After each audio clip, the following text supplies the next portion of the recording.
Chapter 7. We Meet Again. Part 1. Sunlight slid through tall restoration room windows, dusting the aged mural on Chen Lian's table. Normally, her peak hour is calm, precise, lost in colors and textures. Today, the colors wouldn't hold still. Her brush paused mid-stroke on a floral motif. Ultramarine dust blurred against silk.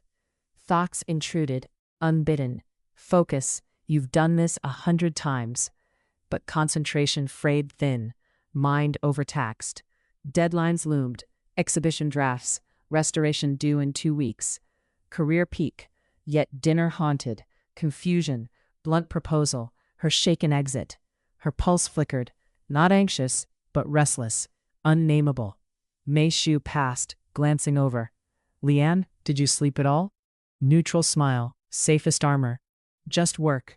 Mei paused to probe, then squeezed her shoulder instead. Alone again, Chen lowered the brush. The mural waited, vivid, patient. Her mind wasn't. It replayed fragments. Lin Zeyuan's unforced gaze, his otherworldly steadiness, the contract bluntness, the family's odd insistence. Why is this in my head? This isn't me. No clarity. Only chest-tightening unease. 1. She returned home late, shoulders stiff, eyes shadowed with fatigue. The house wrapped her in familiar warmth. Quiet, comforting. She dropped her bag, heading for her room. Shower. Silence. Both. But her mother's voice drifted softly from the balcony. Chen Lian paused, steps faltering. Yes, Meilin. I heard he's extremely punctual. Youngest psychiatrist in Linhai Medical Center's psychology wing. Impressive, truly. Lin Meilin's name. Too soon. Chen edged closer, wooden floor threatening creaks. On the balcony, Rulon cradled the phone in both hands, expression tender. I'm not pushing her. She's an adult. She'll choose. But I'd like to meet him someday. Just see the man who might treat her kindly. A soft laugh. Not excitement, but cautious hope. Yes, yes, her mother continued, voice thick, with that familiar ache only mothers carry. Lian looks after the whole world, her brother, her work, those fragile paintings. But who looks after my girl? She's so strong, but I just want someone patient to hold space for her. Let her breathe easy for once. Rainy night. Chen Lian's apartment. Rain traced thin, uneven lines down the window panes, turning the city beyond into a watercolor of softened lights and blurred motion. Inside her small apartment, Chen Lian stood frozen in the kitchen, staring at the kettle she'd forgotten to switch off. The water had boiled dry long ago, only faint steam wisps lingered like ghosts in the air. Her untouched dinner sat cold on the counter nearby. Not because she was upset, she simply couldn't summon hunger anymore. Her hands trembled when she finally noticed them, not violently, just enough to rattle the delicate gold bangle on her wrist. Unmistakable. It had crept up weeks ago, silent as dawn. First fatigue that sleep couldn't touch, then skipped meals, headaches striking without prelude. At the museum, restoration deadlines collided mercilessly. A Qing period pigment layer cracking under pressure, a donor visit demanding perfection, and an audit dropped on her with 2 days' warning. Conservation lamps burned past protocol nightly, their blue hum searing her retinas. Today, mid-restoration on a silk panel, the overhead lights flickered. Her vision tilted, not enough to topple her, but enough to force a white-knuckled grip on the work table until the room righted itself. She'd told Mei she needed air, never breathed a word about the chest tightness that followed. Now she pressed her palm lightly against it. Her heart didn't ache, just insisted too fast, too present. Breathing felt shallow, like reaching for air at the bottom of a well. Chen Lian moved to the sofa and lowered herself carefully, as if sudden motion might shatter her fragile equilibrium. What's wrong with me lately, she murmured, not panicked, just bone-weary from not knowing. Her brother's voice surfaced unbidden. You're overworking, Lian. You can't carry everything alone. She'd brushed it off then, half smiling, already calculating the next deadline. Now that confidence felt threadbare. Her phone lay on the cluttered table amidst sketch pads and cold tea. She stared at it longer than necessary. Then, without second-guessing, she picked it up and dialed. Gay, are you awake? Rustle on the line like sheets shifting. Lian? His voice sharpened instantly. What happened? She hadn't planned a full confession, but truth spilled before she could damn it. I haven't been sleeping. Hands keep shaking. Chest tight at night. Don't know why. Silence fell. Not empty, but heavy with restrained worry. Stay on the line. I'm coming over. Gay, no need, I just... Click. Call ended. 15 minutes later, not 20, not 30, the door swung open. Chen Lian stepped inside, breath uneven, dark hair still damp from the rain he hadn't waited to escape. Jacket clung to his shoulders, shoes left wet prints on her floorboards. One look at her curled on the sofa, his jaw clenched. You look pale. I'm fine. Automatic reflex. Just exhausted. No argument. He crossed the room, guided her gently to sit properly, and settled beside her close enough that their knees touched. If my sister calls past midnight saying she can't breathe right, he said evenly, then yes, I rush. From his bag he produced a hot water bottle, still steaming, prepared before leaving home, pressed it into her chilled hands. She curled fingers around its warmth, letting heat seep bone deep. How long has this been happening, he asked. A few weeks. Got worse after the seminar. Work backlog. Honest now. Haven't had a proper day off in over a month. You didn't say anything. Thought it'd pass. She looked down at the water bottle. Always used to. He rubbed his forehead, frustration warring with fear in his eyes. You're not weak for needing help, Lian. I know. Voice steady. That's not the scary part. He waited, breath held. I'm scared because I didn't notice when I stopped coping, she whispered. After a long moment, his tone gentled. We weren't trying to pressure you, with the dinner, anything else. Just wanted you to meet someone who wouldn't demand more from you than you already give the world.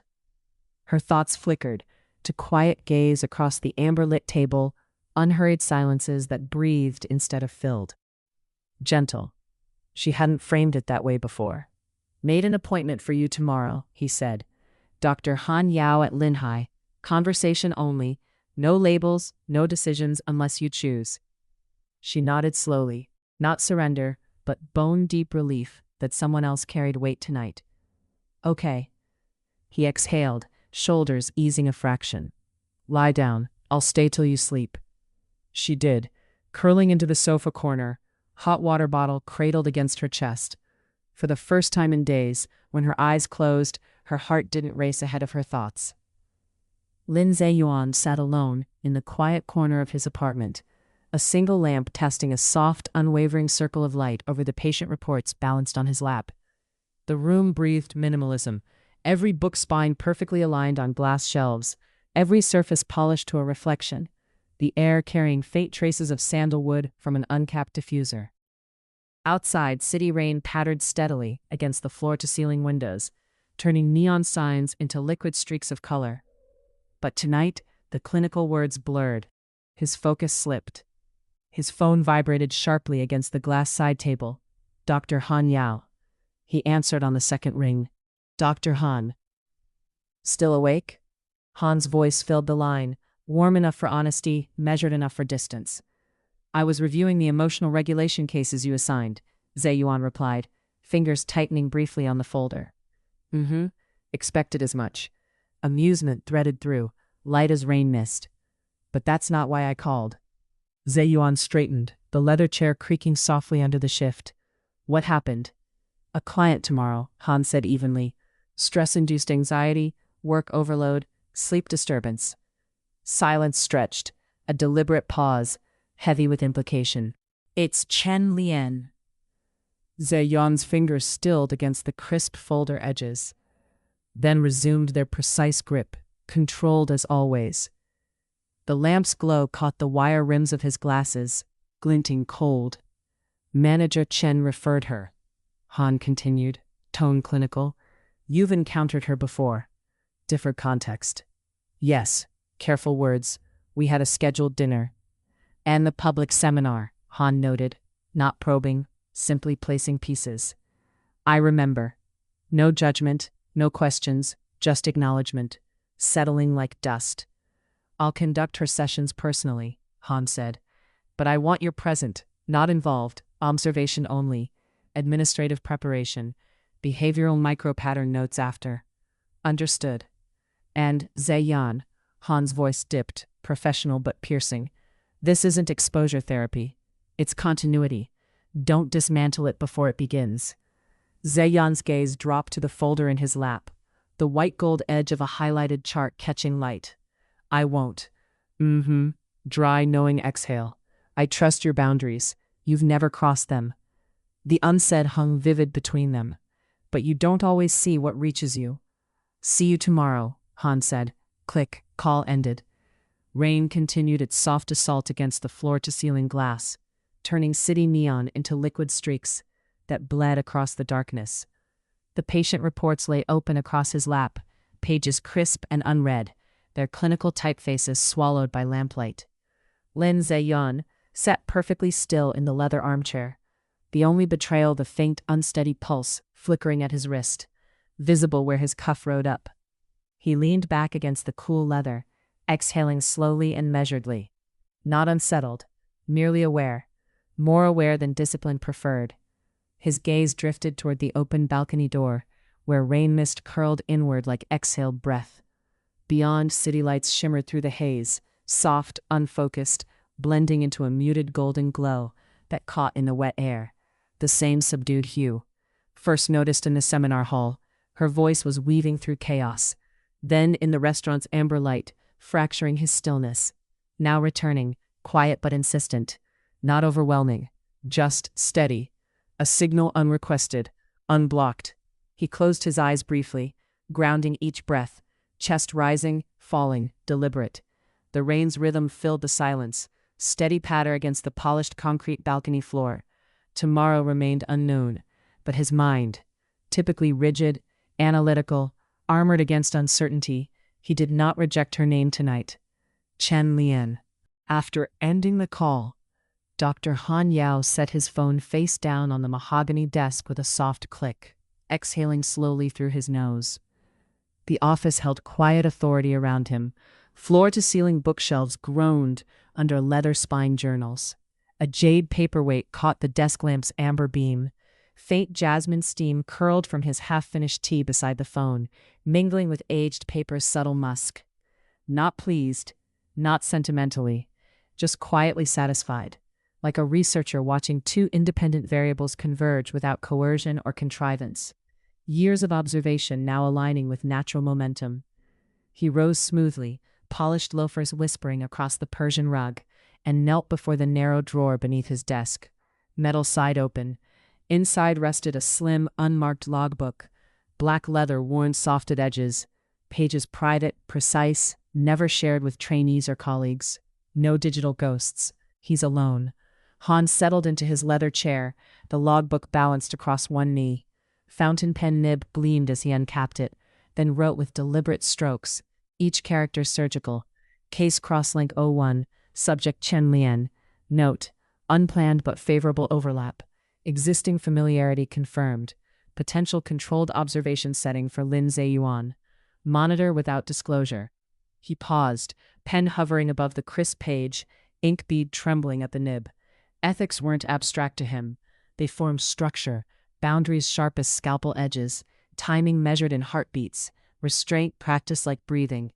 He reviewed each silently, methodically, as always. Consent implied through separation, benefit outweighing curiosity, no direct manipulation. The pen clicked shut, logbook returned to darkness. Beyond his office window, Linhai Medical Center's towers stood sentinel under sodium vapor glow, rain washing glass in relentless silver sheets. Tomorrow, the variables would collide. This time, Han would only witness. He wasn't orchestrating behavior, no engineered scripts, no manipulated outcomes.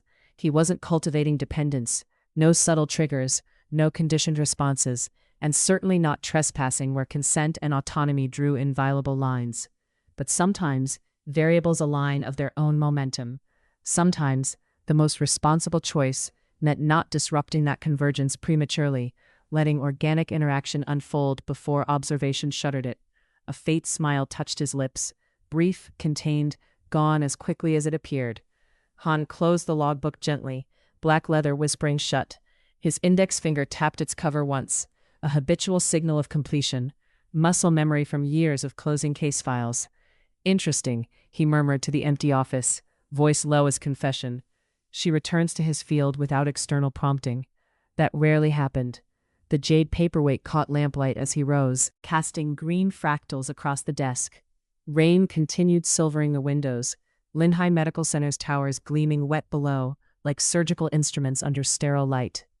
"Let's observe," he said quietly to the empty room, voice barely disturbing the jasmine steam curling from his teacup. "Preferably before either of you recognizes how much regulation is already occurring." He straightened the crisp stack of reports on his mahogany desk, each folder aligned with geometric precision, corners kissing perfectly. Posture settled into familiar lines, shoulders squared, jaw relaxed, expression sliding back to clinical neutrality, as if the logbook had never opened. To anyone passing the frosted glass door, Dr. Han Yao appeared exactly as always, calm, composed, impenetrable. The jade paperweight gleamed under lamplight, casting steady green across his knuckles as he adjusted one final paperclip. But beneath that still surface, his mind mapped trajectories already in motion, not controlling outcomes, no dials turned, no variables forced, just allowing a rare, natural alignment to breathe, long enough to witness whether it could endure. Rain silvered the windows relentlessly. Linhai Medical Center's towers stood sentinel beyond, their sodium glow cutting precise angles through the downpour. Tomorrow morning, in this very building, the variables would collide. Han allowed himself one faint private curve of his lips. Some experiments designed themselves. Morning arrived muted, as if even the sky had chosen restraint. Rain thinned to pale mist cloaking the city, softening brutalist concrete towers into dreamlike edges. Chen Lian stood before the brass nameplate of Han Yao's psychiatric clinic, her reflection warping faintly in its polished surface. Eyes shadowed, jaw tight, cream sweater suddenly too warm against the damp chill. She had read the name twice already. Her pulse thrummed louder than the engraved letters. She hadn't planned on coming, but last night's trembling hands, the shallow breaths that wouldn't deepen, Yusin's unspoken fear in the doorway, hair still dripping, no more pretending it was nothing. "Maybe I just need to talk," she told herself, fingers brushing her sleeve. "Work stress. That's all." Inside, the clinic breathed sandalwood and clean paper, grounding and deliberate.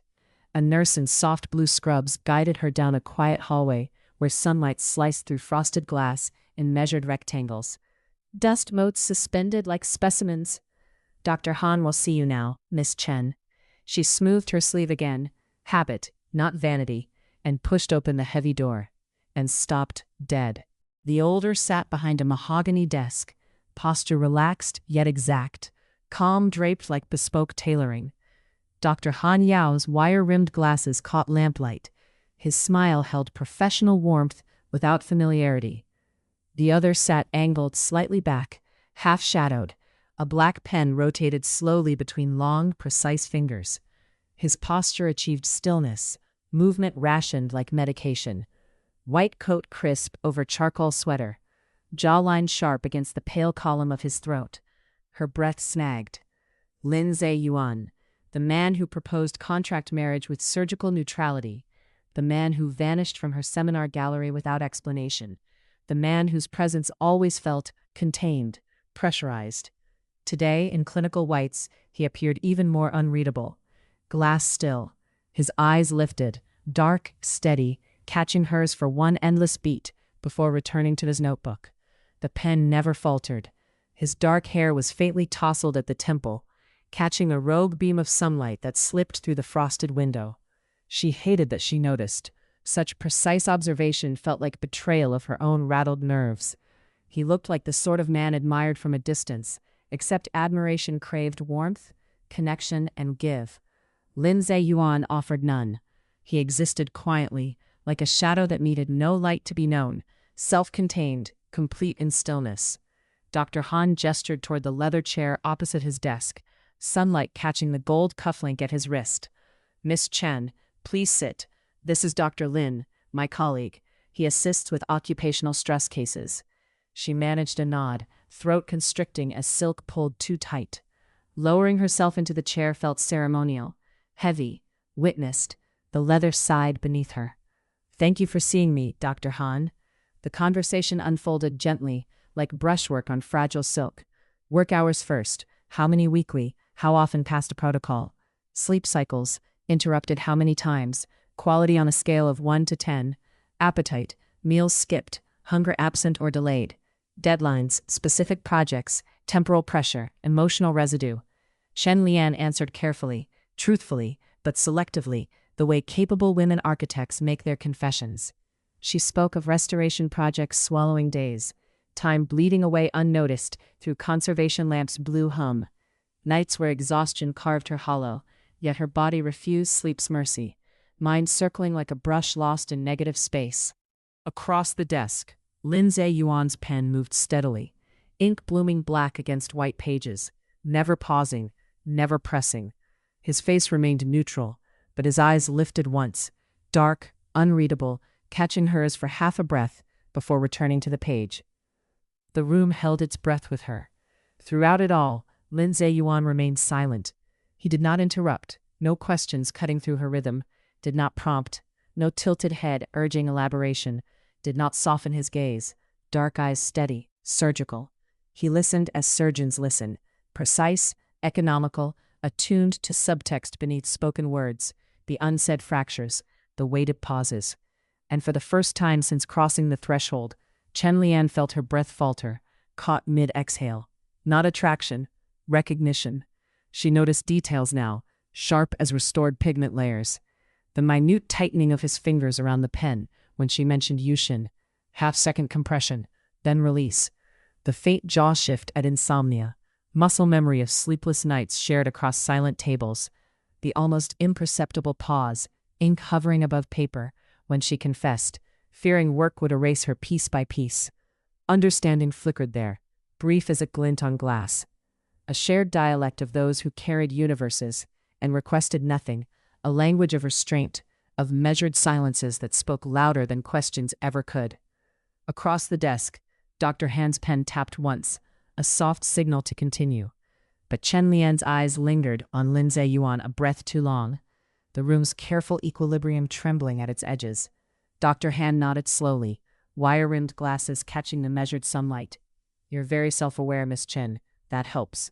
She released a careful breath, fingers unclenching against her knee. "Yes, maybe, too aware." Dr. Han turned slightly, voice even. "Dr. Lin?" Lin Zeyuan spoke without hesitation, pen still rotating precisely between thumb and forefinger. She avoids eye contact only when discussing family. Tension responsibility-driven, not fear-based. Symptoms suggest chronic stress accumulation rather than acute anxiety. Remains functional, but overextended. Clean words, exact, surgical, professional, yet they landed heavily in her chest, like pigment settling too fast into cracked silk. She turned toward him before thought could intervene, and found him already looking, not past her through the frosted window, not through her to some internal diagnostic grid. At her. For one fractured second, the room tilted, the careful clinical equilibrium trembling like overthinned lacquer. Dr. Han's pen paused mid-note, nib hovering above crisp paper. Lin Zeyuan saw it then, again. Not chaos swirling at room edges, not fragmented color spectrums clashing, not the overwhelming noise human presence always brought. Only white gold, soft mist, steady and diffused, cloaking her form without tremor or spike. No distress signals, no decipherable emotion threading through. It should have alarmed him. Complete perceptual absence, diagnostic void. Instead, his breath deepened, shoulders easing a fraction against the chair back. Nothing, he realized with quiet astonishment. There's nothing to read. 10 years of synesthesia told him precisely what Chen Lian carried. Stress somatic symptoms, prolonged responsibility compounding sleep disruption, textbook overextension. But this absence of color, that shattered every internal framework he'd constructed. Across the desk, Chen Lian blinked once, unaware of the perceptual miracle unfolding inches away, only feeling the weight of being seen without being asked to perform. Dr. Han's pen resumed its soft scratching. The moment passed, but the white gold lingered. Dr. Han resumed writing, fountain pen nibs scratching softly against paper, expression settling back to professional neutrality. Sunlight shifted fractionally through the frosted glass, catching the edge of his wire-rimmed glasses. For now, he said, voice warm as polished wood. Maintain your routine. But rest every 2 hours. And sketch without purpose. No deadlines, no restoration goals. Let your hands remember softness. Chen Lian nodded, fingers brushing her sleeve again, habitual anchor. All right. She rose smoothly, cream sweater catching the light as she turned. Thank you, she said to both men, gaze lingering one necessary beat on Lin Zeyuan before finding the door. The hallway felt brighter than before, lighter. Inside the office, silence settled, thick as unsaid diagnostics. Lin Zeyuan's gaze remained on the empty chair, leather still holding her faint warmth. The white gold shimmer lingered, faint, persistent, unyielding to clinical reason. She makes the noise stop, he thought, the truth cutting clean through perceptual static. For a moment, I could breathe. Dr. Han observed him without comment, fountain pen idle, eyes sharp behind wire-rimmed glass. This was not the first time he had seen such a reaction. Flashback. 7 days after the charity seminar, an unremarkable afternoon. Chen Yuxin arrived under the pretext of final paperwork, museum collaboration reports, and follow-up documentation. Nothing urgent. They sat across the low rosewood table, tea cooling untouched between them, steam long dissipated. Yuxin looked tired. Not visibly ill. Just thinner, quieter. Shadows beneath his eyes like ink bled too far. You've worked with many psychiatrists, Han said casually, flipping through the manila file. Anything else you need from my department? Yuxin hesitated, then smiled, polite, almost dismissive, the expression not reaching his gaze. There's one thing, he said, purely professional. Han waited, fountain pen poised. There was a doctor at the seminar. Dr. Lin. Han's pen paused for half a second, nib hovering above crisp notepaper. Lin Zeyuan, Han supplied. Yes. Yuxin leaned back slightly, fingers tracing the porcelain teacup rim. I didn't think much of him at the time. Everyone seemed to notice him. A faint shrug. He has that presence. Han allowed a neutral nod, clinical mask flawless. My mother mentioned his family recently, Yuxin continued, voice even. Lin Meilin's name came up. So this is the turn, Han thought. Not curiosity, not ambition, responsibility. I'm not asking for details, Yuxin added, meeting Han's eyes directly. And not for reasons you might assume. Han waited. I don't have the luxury of guessing wrong, Yuxin said quietly. He didn't say sister. He didn't have to. Han closed the file with deliberate care, spine aligning perfectly with the desk edge. What would you like to know? Only this, Yuxin replied. Is he someone who brings harm into the lives he enters?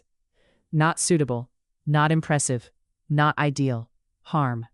Han chose his words like surgical steel, precise, tempered. He is restrained, he said, ethical, and acutely aware of the consequences of his presence. Yuxin considered that, gaze steady. And emotionally, he does not take what he cannot contain. Silence stretched, tea cold, afternoon light slanting gold across the tatami. Then Yuxin nodded once. That's enough, he said.